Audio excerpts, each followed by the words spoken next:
हमका हमारा मन नहीं होता कि हम लोगों से हाथ मांग के भीख करें। काम के लिए तो हर लड़का लोग परेशान है, इधर घूस देने पड़ता है, उधर जाता है तो काम नहीं होता है, घूस मांगता है कि इधर काम नौकरी लगे चाहिए तो 1 लाख दो। আমি গলির বলা আমার নাম হইল রানা শহরের অলি গলির গল্প। हेलो, आप देख रहे हैं बजर बट्टू और बजर बट्टू की जो चुनाव यात्रा है वो कोलकाता की दूसरी फेवरेट एक सेकंड लोकेशन पे आप पहुंची है जिसका नाम है पार्क स्ट्रीट। कोलकाता में पार्क स्ट्रीट को कोलकाता की लाइफलाइन भी बोल सकते हैं और यहाँ पे एक जो माहौल आपको नजर आता है वो बहुत सारे लोगों से, बहुत तरह के लोगों से मिला जुला नजर आता है। और इसी अपनी इस यात्रा में लोगों को ढूंढते हुए मेरी मुलाकात हुई इन 3 लोगों से जो कि बहुत सुंदर है तीनों लोग, और मैं चाहता हूँ कि मैं उनसे बात करूँ और पॉलिटिक्स के बारे में बात करूँ। दीदी, आपका नाम क्या है? मेरा सुहानी है। सुहानी। दीदी, आपका नाम क्या है? मेरा नाम बिपाशा। विपाशा। आपका? मीतू। मीतू। सुहानी, बिपाशा एंड मीतू। सुहानी, आप तीनों लोग कोलकाता से हो? यस, यहीं पे बॉर्न, यहीं पे कोलकाता से। आप लोग वोट देते हो? वोट देते हो? ठीक है, परफेक्ट। जरूर। हम ये मुद्दा, ये थॉट्स आपको बहुत कम मुझे लगता है मीडिया में मिलते होंगे, लेकिन हम जानना चाहते हैं सुहानी जी से कि सबसे पहला एक छोटा सा सवाल मेरा ये है, इलेक्शन होने वाले हैं, अभी 1 महीने से भी कम का टाइम बच रहा है, क्या लग रहा है आपको किसकी सरकार आने वाली है बंगाल में? देखो, बंगाल में तो दोनों तरफ से ही लड़ रहे हैं। जैसे हम लोग यहाँ से मोदी जी है, मोदी जी की टीम है, वहाँ से ममता जी का टीम है, तो यहाँ से बंगाल में बहुत से ज़्यादा ही मोदी जी से ज़्यादा ममता को सपोर्ट करते हैं लोग, क्योंकि वो बहुत कुछ किए हैं महिला के लिए या देश के लिए। और अभी जो आएंगे, मतलब जो जैसे मोदी की बात कर रही हूँ, मोदी जी आएंगे तो उसका काम हम लोग देख पाएंगे। उम्मीद है नई कुछ हो। जैसे हम नहीं बोल रहे कि को मतलब जो नई सरकार आए उसके तो सबसे उम्मीद होता है कि ये करे वो करे। उम्मीद है जैसे ये बहुत यंग लड़के हैं, उन लोगों का नौकरी नहीं है, नौकरी के बारे में सोचना है। फिर बहुत तरीके से लड़की लोगों को सुरक्षा के लिए और इसमें जगह में जॉब के लिए भी बहुत कमी है। जॉब हो जाए तो लोगों को काम धंधा वो अच्छे चलेगी। काम के लिए तो हर लड़का लोग परेशान है, इधर घूस देने पड़ता है, उधर जाता है तो काम नहीं होता है, घूस मांगता है कि इधर काम नौकरी लगे चाहिए तो 1 लाख दो। उधर जाएगी तो बोले पैसा ले दो, तो और जिधर जो बेकार लड़का है पैसा कहाँ से देगी? वो काम के लिए तो गई उधर। लेकिन ये कलकत्ता में तो बहुत सारा लोग है जो घूस खा के बैठा है, नौकरी तो नहीं देता है, ऊपर से उन लोगों को परेशान में करके रख देता है कि ये काम करो, वो काम करो, ये फाइल लेके आओ, ये पैसा दो, उधर उस बिल में जाओ। ऐसे टाइम करते करते उसका नौकरी का जो लिमिट होता है एज ही चले जाता है। फिर वो नौकरी कौन सा टाइम में करेगी? जैसे कुछ टाइम पहले हुआ था एक और टीचर वाले के संग बहुत कुछ ऐसे प्रॉब्लम हुआ था। उसके लिए तो सरकार को कौन सी सरकार को दोषी ठहरा है? ये बोले तो ये बोले तो वो। तो इस चक्कर में हम बोले जो भी आए, या ममता दीदी का टीम आए या मोदी जी का टीम आए, देश के लिए सोचे, जनता के लिए सोचे, जनता के लिए कुछ करे।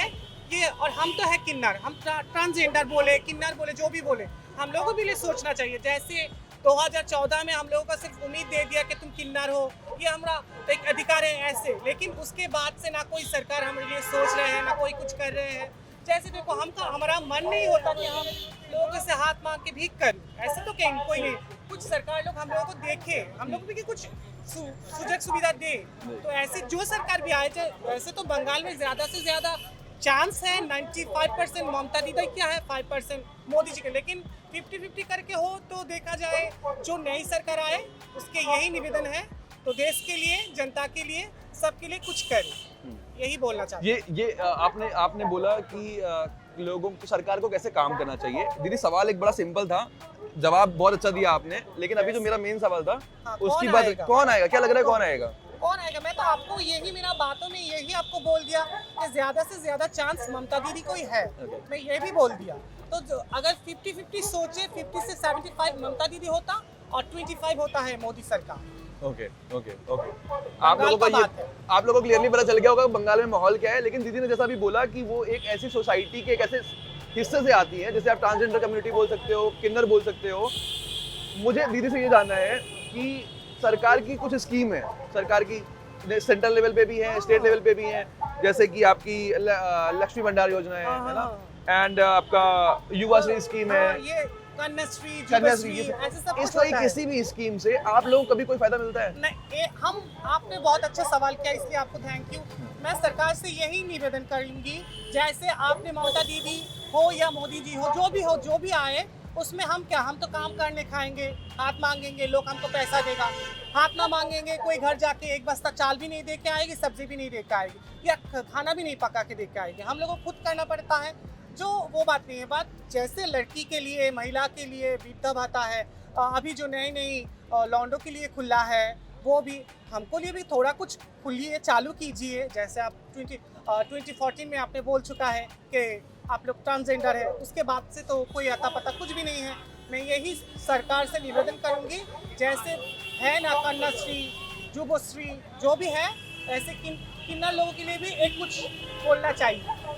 अभी जो भी सरकारी सुविधाएं और सरकारी स्कीम है वो या तो मेल समाज के लिए है, मतलब कि पुरुष समाज के लिए, या औरत समाज के लिए है, लेकिन एक समाज का बहुत अहम हिस्सा जो हमारी ट्रांसजेंडर कम्युनिटी है वो कहीं ना कहीं सरकारों की योजनाओं में छूटती हुई नजर आती है। लेकिन इसके बाद हम बात को थोड़ा सा और अभी कंटिन्यू करेंगे आगे। दीदी, कुछ ऐसे सवाल हैं जिनके जवाब ना बहुत शॉर्ट है, मतलब आपसे एक सवाल पूछूंगा, आपको तुरंत जवाब देना है, ठीक है? तो जैसे कि आपको बोलना है, नरेंद्र मोदी नाम सुनते ही आपके मन में पहला शब्द क्या आता है? नरेंद्र मोदी। देखो मैं क्या बोलूं, एक शब्द बोलना है आपको, नरेंद्र मोदी। लोग तो उसको चाय वाला बोलते हैं। ठीक है दीदी, आप नरेंद्र मोदी एक शब्द बोलना है आपको।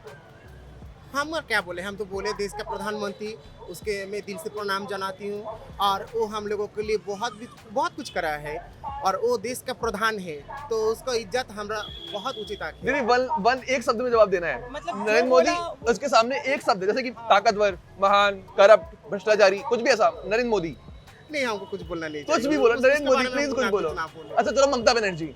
हाँ, ममता बनर्जी जिंदाबाद। जिंदाबाद। ममता बनर्जी दीदी। वो तो हमारा दिल में है दीदी। ठीक है दीदी, आप ममता बनर्जी। मेरा भी दिल में ही है। नरेंद्र मोदी नहीं है।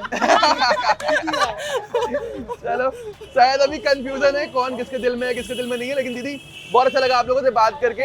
हमारे चैनल का नाम है बजर बट्टू दुनिया, और जहाँ पे हम लोग जो नई जनरेशन है उसके लिए बात करते हैं। मैं दिल्ली से आज आया हूँ, पहली बार कोलकाता आया हूँ, और मुझे बहुत अच्छा लगा आप लोगों से बात करके। Thank you so much.